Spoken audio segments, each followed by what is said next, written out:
Study IQ IAS, आपका selection हमारा mission. Hello everyone, India spiritual economy Mahakumbh, जिसकी income, earnings और बजट लगभग 3 लाख करोड़ रुपए का था। 3000 करोड़ ये भारत में होने वाले एनुअल फेस्टिवल्स जैसे रथ यात्रा के सिर्फ मार्केटिंग एक्सपेंसेस हैं, और इन एक्सपेंसेस के द्वारा जनरेट हुई एम्प्लॉयमेंट आइदर डायरेक्ट, इनडायरेक्ट और इकोनॉमी में हुआ वैल्यू एडिशन हमें यह दिखाता है कि स्पिरिचुअलिटी इंडिया में ना सिर्फ लोगों को एक मोक्ष का रास्ता दिखाती है, लोगों के अंदर कामनेस लेके आती है, एक बेहतर अल्टरनेटिव विजन देती है, बल्कि साथ ही साथ भारत की इकोनॉमिक ग्रोथ का एक वाइटल इंजन भी है। कैसे वो लोगों का लिविंग स्टैंडर्ड बेहतर करता है, इनकम्स बेहतर करता है, ताकि जो लोग उन रिलीजियस साइट्स के आसपास हैं उनका भी डेवलपमेंट हो सके। इसे हमने महाकुंभ में भी देखा है, इसको हम रथ यात्रा के टाइम भी देखते हैं, इसको हम काशी विश्वनाथ के आसपास देखते हैं, इसको हम अयोध्या में भी देखते हैं, इसको हम अजमेर शरीफ में भी देखते हैं, और इसको हम गोल्डन टेम्पल पे भी देखते हैं कि कैसे एक स्पिरिचुअल सेंटर अपने अराउंड बहुत सारे लोगों को एम्प्लॉयमेंट देने का और इकोनॉमी को बेहतर करने का काम करता है। सो वेलकम एवरीवन, मेरा नाम है Rishabh, I am your economics optional faculty है। इसी बात को आगे बढ़ाते हैं और आज का हमारा टॉपिक रहेगा India spiritual economy where faith meets finance. We will talk about economies and the economies of scale that religiosity और spirituality is doing in India. और ये सिर्फ मंदिर, मस्जिद, गुरुद्वारे की बात नहीं है, चर्चेस की बात नहीं है। स्पिरिचुअलिटी में सब कुछ आता है, जैसे योगा, ठीक है, अल्टरनेट नेचुरोपैथी, विपासना, ये सब का भी as a medical tourism, alternate medicine, यहाँ पर भी इंडिया इसका फ़ायदा उठा सकता है। आज भी हो रहा है, बट इसका जो इम्पैक्ट है, अवेयरनेस है, और ज़्यादा बढ़ाई जा सकती है, सो दैट स्पिरिचुअल हीलिंग को भी हम आगे बढ़ा सकें। जैसे साइकोलॉजी है, वैसे हम स्पिरिचुअल हीलिंग को भी आगे बढ़ा सकें। सो पहले थोड़ा नंबर्स में बात कर लेते हैं और फिर हम इसको सब्जेक्टिव बनाएंगे। देखो, 2025 के कुंभ को ही देख लिया जाए तो सिर्फ कुंभ एक साल का इवेंट जो था, मान लो 4 साल में भी एक बार आ रहा है, तो लगभग 3 लाख करोड़ का इकोनॉमिक इम्पैक्ट था पूरे भारत के ऊपर। और सबसे बड़ा इम्पैक्ट आपको उत्तर प्रदेश में भी दिखाई देगा। आपको ये भी दिखाई देगा कि उत्तर प्रदेश का GST collection became one of the highest. ठीक है, तो महाकुंभ हमने देखा। आप ऐसे ही रथ यात्रा जगन्नाथपुरी देखते हैं हर साल। आप बनारस में गंगा आरती की बात सुनते होंगे। तो हर जगह एक बजट है, एक मार्केटिंग बजट है, जिसकी वजह से बहुत सारे टूरिस्ट आते हैं एक पर्टिकुलर प्लेस पे। आपको ये जान के भी हैरानी होगी कि after the making of Vishwanath corridor in Varanasi, Banaras और Varanasi is the highest tourist attraction place in Uttar Pradesh, even superseding Agra. Taj Mahal है वहाँ पे, first wonder of the world, मतलब out of the 7 wonders of the world, one of the wonders of the world. तो आप ये देखिए कि स्पिरिचुअलिटी, स्पिरिचुअल टूरिज्म कितना बड़ा सेक्टर हो सकता है। रियल नंबर क्या है? तो देखो, 2900 करोड़ एक नंबर आता है। ये भारत में कुछ इंपॉर्टेंट एनुअल फेस्टिवल का सिर्फ मार्केटिंग बजट है, बट हमारा एक्चुअल इकोनॉमिक इम्पैक्ट कितना है, कितना बड़ा मार्केट है ये? तो लगभग 5.4 लाख करोड़, यानी कि लगभग 6.5 बिलियन डॉलर का ये पूरा मार्केट है। 65 बिलियन डॉलर का, 5.5 lakh crore mean 65 billion dollar. तो आप 65 बिलियन डॉलर अगर आप सिर्फ स्पिरिचुअलिटी से और उसके अराउंड होने वाली इकोनॉमिक एक्टिविटीज से कमा सकते हैं, तो क्यों ना इसमें और इन्वेस्ट किया जाए। और सिर्फ यही नहीं, हर साल ईयर ऑन ईयर 10% का, 10% का ग्रोथ दिखाई देता है। Compounded annual growth rate of 10% in spiritual tourism और स्पिरिचुअल फाइनेंसेस। और हम उम्मीद करते हैं कि लगभग 150 बिलियन डॉलर कंट्रीब्यूशन होगा सिर्फ ये स्पिरिचुअल इकोनॉमी का इंडिया में बाय 2034। और ये एक बहुत ही आपको अलग सी चीज़ें दिखाई देंगी, क्योंकि दुनिया में ये देखा गया है कि जब भी लिविंग स्टैंडर्ड्स बेहतर हुए हैं लोगों के, तो वो स्पिरिचुअलिटी से थोड़ा दूर गए हैं। बट इंडिया के केस में ऐसा नहीं है। With better standard of living, people have now become more closer to spirituality. अब आप इसको इंडिया का कल्चर कह लीजिए, आप इसको इंडिया के एंशिएंट रिलीजन्स, हिंदुइज्म, बुद्धिज्म की इंक्लूसिविटी कह लीजिए, आप इसको मोक्ष प्राप्त करने के लिए, या फिर आप ये कह लीजिए लोगों के अंदर जो स्ट्रेस है आज उसको रिलीज करने के लिए स्पिरिचुअलिटी एक माध्यम है, इसलिए आप ये कह लीजिए। बट इंडिया में spirituality with the growing income बढ़ी है, जो कि वेस्ट से बिल्कुल ही अलग है। ये एग्जाम्पल बिल्कुल ही अलग है, क्योंकि वेस्ट में जब भी इंडस्ट्रियलाइजेशन हुआ, लोगों की इनकम बढ़ी, तो लोग रिलीजन से दूर हुए, स्पिरिचुअलिटी से दूर हुए। अब देश विदेश से लोग स्पिरिचुअलिटी सीखने के लिए, इंडल्ज होने के लिए इंडिया आते हैं। तो इंडिया थोड़ा अलग है, और इस अलग को हम अलग केस स्टडी से ही कोशिश करेंगे समझने की। याद रहे 65 बिलियन डॉलर की इकोनॉमी। आगे बढ़ते हैं अगर हम लोग, तो the new Trinity, the catalyst of boom. New Trinity क्या है? द स्पिरिचुअल टूरिज्म और spirituality financed by government policy with commercial activities and then app based or technology based improvements in how you approach spirituality। और अब तो app भी आ गए हैं जो आपको दर्शन करा देते हैं, उसकी बात कर रहा हूँ मैं। ऐप आ गए हैं जहाँ से आपको एस्ट्रोटॉक जैसे ऐप है, 650 मिलियन डॉलर के आसपास का वो ऐप है, एक ऐप एस्ट्रोटॉक, स्पिरिचुअलिटी ही है। अब आप उसको कितना सीडो साइंस मानते हैं, नहीं मानते हैं, some people see it as hope, तो it gives you some calmness कि आप अपना आगे का फ्यूचर बेहतर तरह से प्लान कर सके। तो स्टेट एज की शेयर होल्डर, यानी कि इंडिया में जो गवर्नमेंट है, because Indian secularism is different, तो गवर्नमेंट ही प्रमोट करती है किसको? स्पिरिचुअल टूरिज्म को, रिलीजियस प्लेसेस के दर्शन करने को। अब वो बुद्धिस्ट सर्किट की ट्रेन्स हो, रामायण सर्किट की ट्रेन्स हो, या फिर प्रसाद स्कीम हो, जिसमें ना सिर्फ हिंदुइज्म, बुद्धिज्म, बल्कि सिखिज्म और इस्लाम, इसके भी इंपॉर्टेंट डेस्टिनेशन को इम्प्रूव करता है, या सेंटर्स को इम्प्रूव करता है, बेहतर किया जाता है अर्बन डेवलपमेंट वहाँ का अंडर द प्रसाद स्कीम। तो ये ना समझो कि ये कोई रिलीजन डिपेंडेंट स्कीम से नहीं, the government scheme is for everyone. तो government policy supports the improvement of centres of spirituality. इसके साथ साथ हम देखते हैं कॉरपोरेट कमर्शियलाइजेशन भी हुआ है, यानी कि जो ब्रांड्स है, अब जैसे आपका महाकुंभ हुआ था तो आपको कई जगह कोका कोला के कियोस्क दिखाई दिए होंगे, स्प्राइट के कियोस्क दिखाई दिए होंगे। तो कॉरपोरेट्स, अब उनको फ़ायदा है ना, कॉरपोरेट्स को भी प्रॉफिट्स में फ़ायदा है कि वो जितना ज़्यादा दिखाई देंगे उतना ज़्यादा उनका सेल बढ़ेगा, उनकी सेल बढ़ेगी।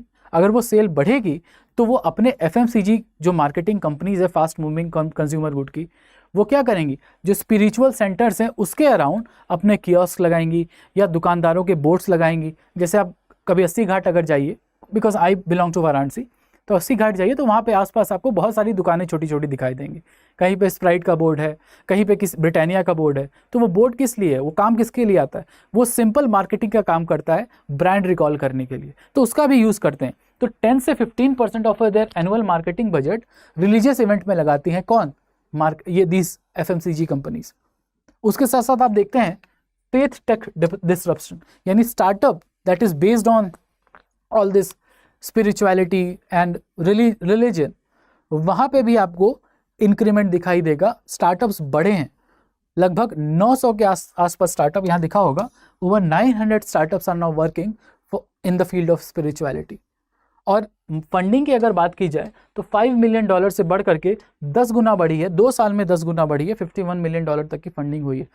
इसमें एस्ट्रोटॉक आपको सबसे बड़ा नाम दिखाई देगा। उसकी ओवरऑल मार्केट कैपिटलाइजेशन लगभग $650 मिलियन के आसपास है, और ये बहुत बड़ा नंबर है, इसको छोटा मत समझो। एक नया स्टार्टअप, वो जो ज्योतिष विद्या हो, ठीक है, उसको एक तरह से टेक्नोलॉजी इन्फ्यूज़ करके घर घर तक पहुंचाने का काम किया है।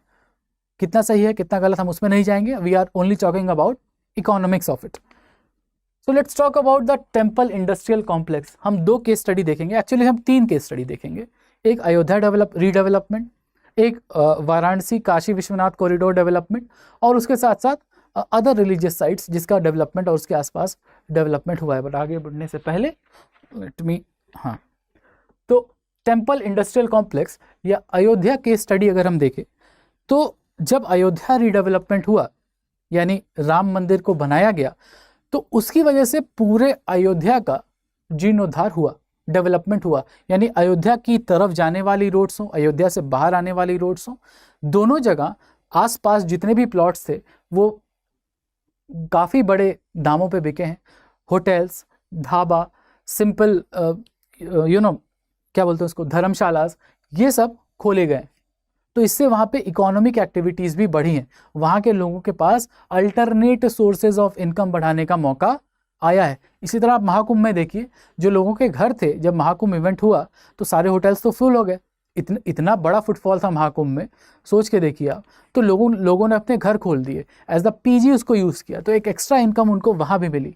स्पिरिचुअल टूरिज्म, तो आप देखते हैं खाली अयोध्या की बात करें तो massive investment in Ayodhya, 30,000 crore has been invested just to make world class infra, मतलब रोड्स डेवलपमेंट, नदी की सफाई, घाट का डेवलपमेंट, एयरपोर्ट, इंटरनेशनल एयरपोर्ट का development, Ayodhya railway station redevelopment, यहाँ पे 30,000 करोड़ किया गया इन्वेस्टमेंट। इसकी वजह से हुआ टूरिज्म एक्सप्लोजन, और ये उम्मीद की जा रही है कि लगभग 54 मिलियन के आसपास फुटफॉल हो सकता है टूरिस्ट का, यानी लगभग ताजमहल देखने जितने लोग आते हैं उससे थोड़ा ज़्यादा इसलिए बोल रहे हैं क्योंकि स्पिरिचुअल टूरिज्म ना सिर्फ इंटरनेशनल टूरिस्ट करते हैं बल्कि डोमेस्टिक टूरिस्ट इसका बहुत बड़ा पार्ट है। इकोनॉमिक पे ऑफ क्या है, देखो, projected annual revenue that will be generated from all this 55 million footfalls is around 55,000 crore, यानी 30,000 करोड़ का इन्वेस्टमेंट किया तो फर्स्ट ईयर में ये सोचा जा सकता है कि लगभग 50,000 करोड़ के आसपास पूरा डायरेक्ट और इनडायरेक्ट इकोनॉमी जनरेट होगी। उसके साथ साथ there is a real estate boom, land prices have surge. अब सोच के देखिए, जब आपको मालूम है कि यहाँ फुटफॉल बढ़ने वाला है, वही डिमांड सप्लाई गैप, यहाँ डिमांड बढ़ने वाली होटल्स की, तो लैंड प्राइसेस तो ज़्यादा होंगे। अब लोगों को ज़्यादा महंगे दाम मिले अपने ज़मीनों के बदले, तो वो भी थोड़ा वेल ऑफ हो गए। और जॉब क्रिएशन तो है ही, डायरेक्ट और इनडायरेक्ट दोनों। डायरेक्ट कैसे, आपने होटल खोला, वेटर्स को रखा, आपने मैनेजर्स को रखा, आपने शेफ रखा, तो वहाँ पे आपने डायरेक्ट इकोनॉमी का पार्ट हुए। फिर इनडायरेक्ट कैसे, एग्रीकल्चर जिस पे आपका रॉ मटेरियल डिपेंडेंट है, उसके अलावा टूर गाइड्स हुए, छोटी छोटी शॉप्स हुई जो प्रसाद बांट रही हैं, फूल माला मिल रहा है, वहाँ पे आपको छोटे छोटे फ्रिज मैग्नेट्स मिल रहे हैं, तो यहाँ पे इनडायरेक्ट जॉब एम्प्लॉयमेंट जनरेशन भी होता है। तो ना सिर्फ वन टाइम इन्वेस्टमेंट है ये, बल्कि ये कंटिन्यूअस सोर्स ऑफ रेवेन्यू का भी पार्ट है। ठीक है, इसी तरह हम अगर दूसरे की स्टडी को देखते हैं, माई सिटी वाराणसी, तो हम देखते हैं कि काशी विश्वनाथ कॉरिडोर को जब रिवाइटलाइज किया गया तो इनिशियली बहुत सारी चिंताएं थी, थोड़ा विरोध भी था, क्योंकि किसी भी जगह को आप एक्सपैंड करते हैं तो हम दोनों बात कर लेते हैं। एक्सपैंड करेंगे तो कुछ चीज़ें आपको तोड़नी पड़ेंगी, ध्वस्त करनी पड़ेंगी, अगर आप सौंदर्यीकरण कर रहे हैं तो।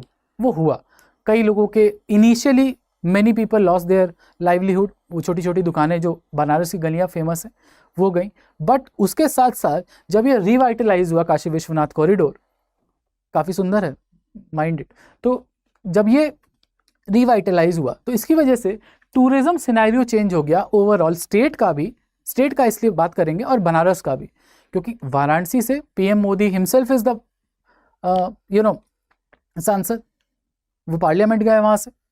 अब अगर वो वहाँ से सांसद है तो वहाँ पे एक्चुअल इंफ्रास्ट्रक्चर डेवलपमेंट भी बढ़ा है, रोड कनेक्टिविटी बेहतर हुई है, आपको जैम्स, ट्रैफिक जैम्स थे बहुत, वो कम हुए हैं, और लगातार वहाँ डेवलपमेंट वर्क्स हो रहे हैं।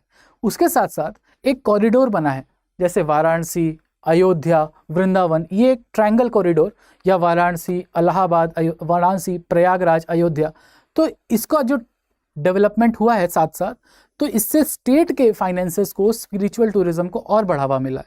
अगर आप फुटफॉल की बात करें तो 100 मिलियन टूरिस्ट आप आते हैं एनुअली बनारस में, जो कि डबल है ऑलमोस्ट आगरा यानी ताजमहल देखने जो लोग टूरिस्ट जाते हैं उससे।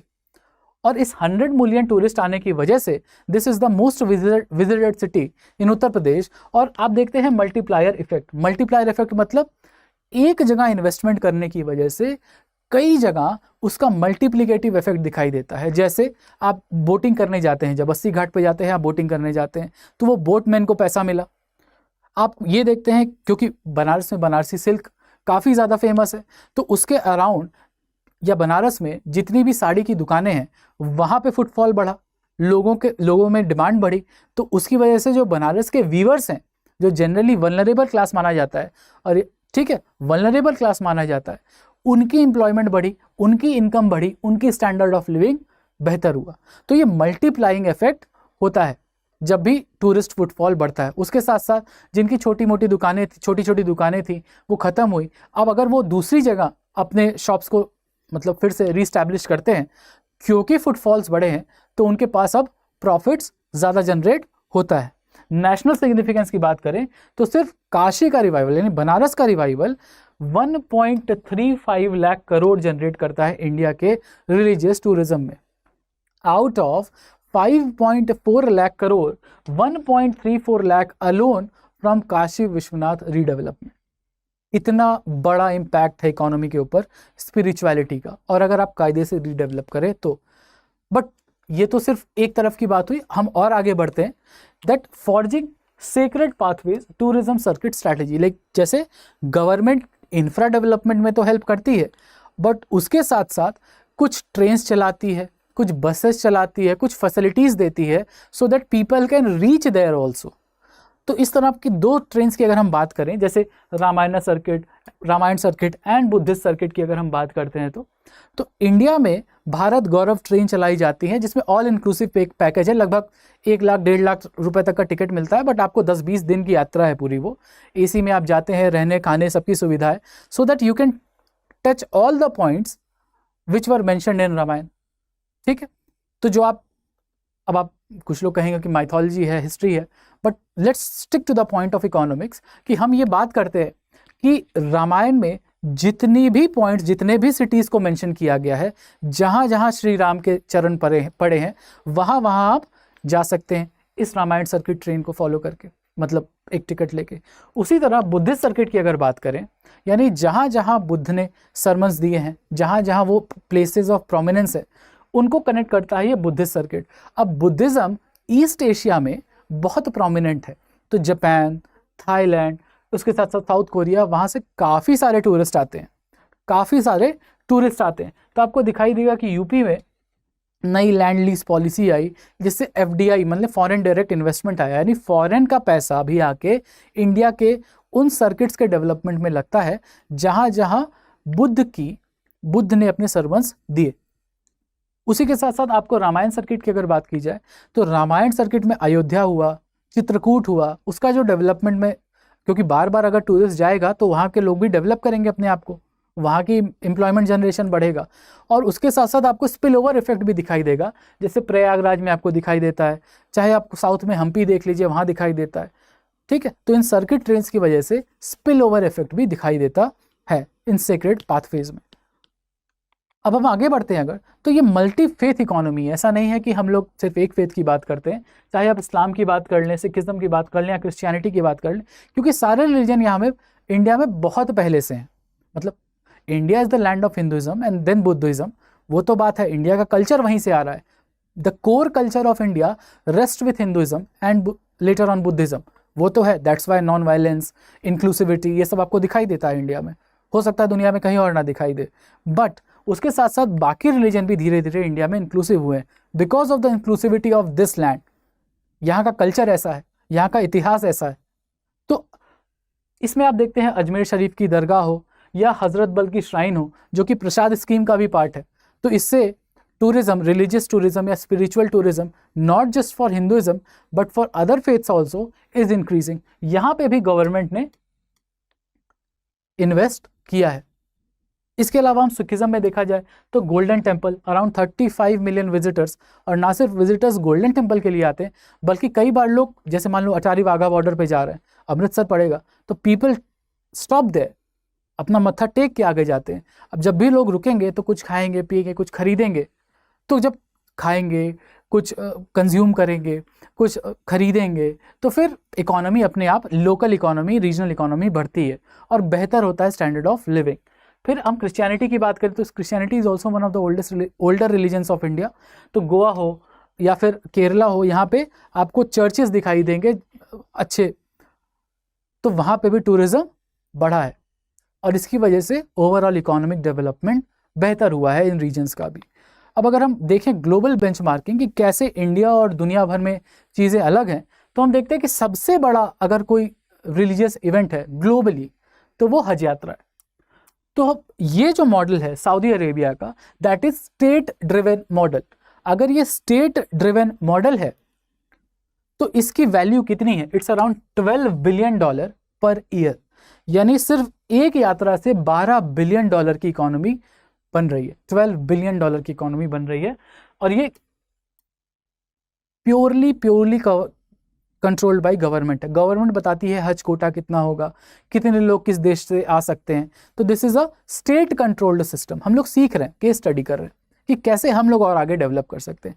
बट ऐसा नहीं है कि सिर्फ एक ही सिस्टम है, Vatican is also a system. यहाँ पे क्या है, एक सेंट्रलाइज्ड कॉर्पोरेट मॉडल है, यानी वेटिकन सिटी तो है एज अ गवर्नमेंट, बट उसके साथ साथ एक प्रोफेशनल फाइनेंशियल आर्म भी है वेटिकन बैंक का, जो सारे के सारे ये फाइनेंशियल गवर्नेंस को देखता है वेटिकन, क्योंकि वेटिकन में भी बहुत सारे लोग आते हैं।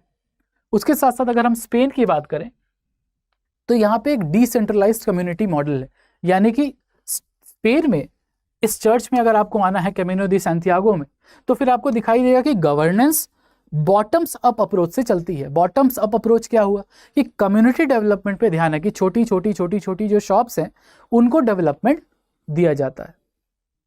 ठीक है, तो आप इन तीनों से सीख सकते हैं, state led, corporate led and community driven. India में आप इन तीनों चीज़ों को मिला के काम कर सकते हैं, यानी हाइब्रिड मॉडल। तो अगर आप स्टेट लेड इन्वेस्टमेंट की बात करते हैं तो गवर्नमेंट फाउंडेशनल इन्वेस्टमेंट करती है इंफ्रास्ट्रक्चर में, चाहे आप अयोध्या की बात करें, चाहे आप काशी विश्वनाथ की बात करें, चाहे अजमेर शरीफ की बात करें, वहाँ भी सरकार पैसे देती है। और ओवरऑल आप प्रसाद स्कीम की बात करें तो revival of these spiritual sites government का एक मेजर एजेंडा रहा है, तो स्टेट लेड है। उसके बाद हम देखते हैं कि private sector, vibrant private sector is also present like Vatican, unlike Saudi Arabia. But corporate brands और हॉस्पिटैलिटी जाइंट्स जो हैं, होटल्स वाले या फिर FMCG कंपनीज, वो भी अपने आप को around these spiritual sites brand market करती हैं खुद को। इसके साथ साथ डिसरप्टिव टेक्नोलॉजी, यानी कि जो हमारे टेक्नोलॉजी ड्रिवन सिस्टम्स हैं, ऐप बेस्ड सिस्टम्स हैं स्पिरिचुअलिटी के, वो भी आगे आए हैं। चाहे वो योगा हो, चाहे वो मेंटल वेलबींग हो, चाहे वो नेचुरोपैथी हो, वो सब कुछ हेल्प मिलती है in new age technology driven apps से। उसके साथ साथ कम्युनिटी रूट्स की अगर बात की जाए तो आप अजमेर शरीफ देख लीजिए, आप बनारस देख लीजिए, आप अयोध्या देख लीजिए, या फिर आप अमृतसर देख लीजिए, हर जगह आपको दिखाई देगा कि कम्युनिटी ड्रिवन एक मॉडल है। उसके अराउंड बहुत सारे लोग हैं, दुकानदार हैं, व्यापारी है और गाइड्स हैं जो कमाते हैं। तो ये कम्युनिटी रूट्स भी इंडिया में दिखाई देता है। तो इंडिया में स्टेट भी है, कॉरपोरेट भी है, आपके न्यू एज कंपनीज भी हैं, और साथ साथ आपका कम्युनिटी लेड मॉडल भी है। This is the feature of India, community lead development, यानी जो हाइब्रिड मॉडल है वो फीचर है इंडिया का।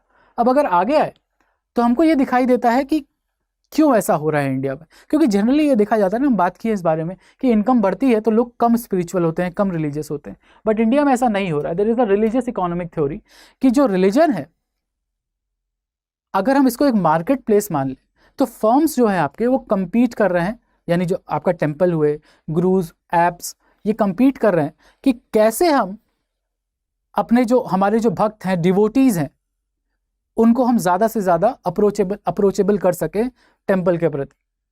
उसके साथ साथ हमको ये दिखाई देता है द सेक्युलराइजेशन काउंटर नैरेटिव, क्योंकि बार बार हम कह रहे हैं ना कि वेस्टर्न थ्योरीज ये कहती है कि modernization leads to less religion, but India में ऐसा नहीं हुआ है। With modernization spiritualism is growing in India, यानी रिलीजियस कंजम्पशन बढ़ा है। With more income people are spending more on faith. अब जब मोर ऑन फेथ स्पेंड कर रहे हैं, then faith brings finance and economic stability in the country. अब अगर हम आगे बढ़े तो देखें तो what is the psychology of faith and finance? Simple, identity priming, यानी डिवोटी आइडेंटिटी है आपकी। People feel proud to be called a devotee, चाहे आप किसी भी रिलीजन के हो, और ये धीरे धीरे स्ट्रांग हो रही है, यानी डिवोटी आइडेंटिटी स्ट्रांग हो रही है। अगर ये स्ट्रांग होगी तो इसका फायदा किसको मिलेगा? ब्रांड्स को। ब्रांड्स अपनी मार्केटिंग इस हिसाब से करेंगे कि वो टारगेट कर रहे होंगे किसी पर्टिकुलर रिलीजियस सिस्टम को। टारगेट का मतलब टारगेट कंज्यूमर्स होगा उनका, टारगेट डिवोटी होगा उनका, वो यूज करेंगे स्पिरिचुअलिज्म को। इसके साथ इकोनॉमिक्स की ऑफ गिविंग की अगर बात की जाए तो ये देखा गया है कि जैसे जैसे लोग लोगों के पास पैसा बढ़ा है तो लोगों के अंदर देने की भावना बढ़ी है। यानी कि मतलब नेसेसिटी गुड्स लाइक फूड, भंडारे लगते हैं चारों तरफ। दिल्ली में तो काफ़ी लगता है, लखनऊ में होता है अगर आपको मालूम हो, बड़ा मंगल। तो इन सब जगहों पे ये देखा गया है कि टफ फाइनेंशियल टाइम्स, और अमृतसर तो जाना जाता है लंगर के लिए, तो ये टफ फाइनेंशियल टाइम्स होता है, वहाँ पे लोग खुल के दान देते हैं सो दैट ये भंडारे लगाए जा सके और लोगों को इन टफ फाइनेंशियल टाइम्स थोड़ा रेजिलियंट अप्रोच मिल सके, एक फाइनेंशियल रेजिलियंस आ सके। किस तरफ से? रिलीजियस इंस्टीट्यूशंस की तरफ से, चाहे आपका गोल्डन टेम्पल हो, चाहे आपका लखनऊ में आप प्राचीन हनुमान मंदिर हो, चाहे विश्वनाथ टेम्पल हो, कहीं भी। ठीक है, तो बट चैलेंजेस क्या है? चैलेंजेस सिंपल हैं, सस्टेनेबिलिटी इंपरेटिव हमें नहीं छोड़ना है कि हम डेवलपमेंट करने जा रहे हैं और उसके लिए हम सिर्फ ध्वस्त किए जा रहे हैं, आसपास धूल बढ़ा रहे हैं, पेड़ काट रहे हैं, हमें ये नहीं करना है। थोड़ा सा रुक के सोच के सारे स्टेक होल्डर्स को ऑन पॉइंट ले आके तब आगे बढ़ना है कि ताकि लोकल कम्युनिटी वो शुद्ध ना हो जाए, वो ना सोचे कि देखो हमको तो छोड़ के डेवलपमेंट किया जा रहा है। कई बार ऐसा लगता है, जैसे अभी वृंदावन प्रोजेक्ट हो रहा है तो उसमें कई लोगों के मत हैं जो अलग हैं सरकार से, सबकी बातें सुनी जाए। उसके साथ साथ फ्यूचर ट्रेंड क्या है? यानी डीपर टेक। डीपर टेक मतलब एआई का यूज़ करके, वर्चुअल रियलिटी का यूज़ करके कम से कम एल्डरली पीपल के लिए दर्शन करना थोड़ा आसान बनाया जाए, इसके ऊपर ध्यान दे सकते हैं। और स्पिरिचुअल वेलनेस की जो मार्केट है, चाहे वो नेचुरोपैथी हो, योगा हो, उसको बढ़ावा दिया जा सकता है, because people are going towards alternate medicines, ताकि वो लॉन्ग टर्म वो जो पीस चाहिए उनको वो यहाँ मिल सकती है। So what were the conclusions? तो बिग पिक्चर ये है कि 5.5 लाख करोड़ यानी $65 बिलियन की इकोनॉमी तो है और एक यूनिक हाइब्रिड मॉडल पे चल भी रही है। तो स्ट्रैटेजिकली क्या करना चाहिए? गवर्नमेंट को सस्टेनेबल डेवलपमेंट की तरफ ध्यान देना चाहिए। उसके साथ साथ इन्वेस्टर्स को क्या करना चाहिए कि भाई ह्यूज अपॉर्चुनिटी है, तो जो नए 900 स्टार्टअप्स आए हैं उनमें और इन्वेस्ट किया जाए ताकि टियर 2, टियर 3 टाउन्स तक हॉस्पिटैलिटी और ऐप बेस्ड डेवलपमेंट बढ़ाया जा सके। और हमारे पास तो यूपीआई भी है, तो फाइनेंशियल एक तरह से फाइनेंशियल फ्रीडम तो है ही, ठीक है, फॉर्मलाइजेशन तो है ही। और ब्रांड्स के लिए क्या है कि जो विजिबिलिटी, जैसे मान लो बोर्ड्स लगा दिए, ये नहीं करें, बल्कि एक तरह से सोशल रिस्पॉन्सिबिलिटी की तरह ले कि आपको अगर किसी पर्टिकुलर एरिया से प्रॉफिट्स आ रहे हैं तो उस प्रॉफिट को थोड़ा थोड़ा वहाँ पे इन्वेस्ट करें ताकि वहाँ की कम्युनिटी का डेवलपमेंट हो सके, ताकि डिवोटी की जर्नी थोड़ा सुगम बनाई जा सके। बट फाइनल थॉट हम यही कहेंगे कि ये चैलेंज क्या है कि हमें बैलेंस करना है, सस्टेनेबिलिटी को प्रिजर्व करना है, मेरे ओरिजिनल हेरिटेज को, और उसके साथ साथ हाइजीन और हेरिटेज और फेथ को साथ लेके आगे बढ़ना है। तो इकोनॉमी ज़्यादा अच्छे से, ज़्यादा तेज़ी से और इंक्लूसिव तरीके से आगे बढ़ सकेगी। So what is your take on all the discussion? We are wrapping up it here. आपके क्या ख्याल है? Do write in the comment section, like करो, शेयर करो। स्टडी IQ IAS, आपका सिलेक्शन हमारा मिशन।